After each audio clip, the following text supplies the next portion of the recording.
Hello and welcome back to Let's Talk Movies. If you are new here, please like and subscribe for future content. Is Marvel releasing Captain Marvel too close to Avengers Endgame, and is it too late that Captain Marvel has actually been introduced? So, I've been looking around regarding the Captain Marvel movie and for a couple of times, and I've come out and seen that it's actually been postponed 3 times, and people are classing it as the Black Panther of 2019. Now, I can't actually see how that could happen, but let's just go through a few things. So, obviously, Captain Marvel has been delayed twice before. This is for the other movies in the Marvel Cinematic Universe. So, obviously this comes from Screen Rant. Marvel Studios is currently said to have Captain Marvel be their latest theatrical release before the 4th Avengers film. But this was not always going to be the plan. So, when Kevin Feige done the Phase 3 slate way back in 2014, it was actually intended for Captain Marvel to come out on July 6, 2018. So that would have taken Ant-Man's place.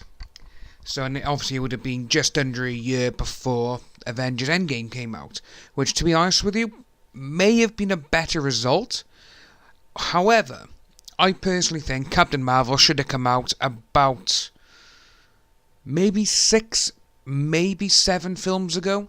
That's when I think that it should have come out.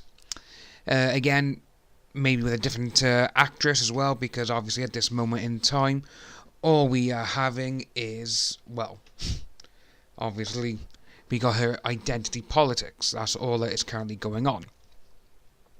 But I really do think it should have come out about 6 to 7 films ago. So altogether, we would have had, what was the last one? So we had Ant-Man and the Wasp. So if it came out after Civil War, or maybe just after Avengers Age of Ultron, so we are looking at a good 3, maybe 4 years ago, I think it would have sitted a little bit better. And obviously then we could have had a bit of cameos here and there, and it wouldn't have ruined 10 years of Marvel making, because obviously now we've had a decade, well, just over a decade now. Obviously May 28, 2008 is when Iron Man first released, and now we got Captain Marvel being released March 2019. And with Kevin Feige going out and saying that Captain Marvel is the most powerfulest character we've ever had, and if she comes in just after one film and destroys Thanos, which is what has been reported, then you've kind of just shitted on 10 years of movies, And it's just, you look at it and think, well, you should have introduced her sooner rather than later. Obviously, this is the 21st film now for Marvel as well. But bringing a character in one film before she defeats someone and less than 2 months before that as well, that's literally just giving a middle finger to all the fans who have dedicated a decade to this. Because a lot of people now, they're in this for the long haul. Because obviously, well, it's a fucking decade. 10 years of watching Marvel movies, 10 years of being invested, and just to have one person come in just after one film, which released less than 2 months before the big Avengers Endgame, and having them beat the character, it's almost like, well, that was shit. What was the point? There was no point in having all those previous movies. There was no point in, there's just no point in anything. If they'd done this, like I said, about 6 to 7 films ago, roughly around Civil War, maybe it would have been a hell of a lot better for Marvel. And again, you may not have had Brie Larson running her mouth off and saying, we need this, we need that. Again, obviously, Brie Larson, she is only an employee, basically. And when she does it, she represents, obviously, Disney and Marvel. Obviously represent Marvel more because obviously that's who she's with. But overall, she's a Disney stooge. But it's like if you went into your works tomorrow and you said, I don't care what that white guy has got to say about me. or I don't care what that white guy over there has to tell me what my job is not working for him. It's, again, you wouldn't have a job.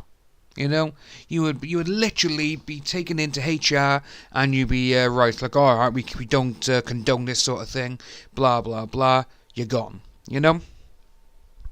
But it's just crazy, having a character of this magnitude with these powers be released and come into the universe less than 2 months. I think it's like 42 or 43 days before Avengers Endgame is released. That's a bit of a piss take, It's... Ugh. But, say, going back to when it was delayed, obviously the first delay was thanks to Spider-Man. Obviously the big surprise deal between Sony and Marvel that allowed Spider-Man to coexist in the MCU.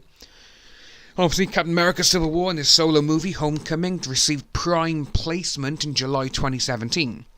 And obviously that forced Captain Marvel to be delayed to November 2018, which I can't see why it would have been caused to be delayed, because again, they could have just had that come out in July of 2018 as was previously announced. But then, obviously a few months later, we saw that Ant-Man and the Wasp, that was actually pushed forward, and it caused reshuffling. But I can't see why that gonna come out as well in, say, November. A bit like how Thor Ragnarok sort of thing came around, and, And obviously the Ant-Man sequel received the July 2018, which in turn moved Black Panther further up the chain to go to February 2018. And obviously Captain Marvel now is in the spot of March 2019. But just going through all of it, if they released Captain Marvel 2016, it could have had 2 to 3 years. We could have had one solo film of Captain Marvel, and then we could have had, 2, maybe 3 cameos in different things. Maybe in Doctor Strange, or maybe even in Ant-Man and the Wasp. There would have been a few things to go around.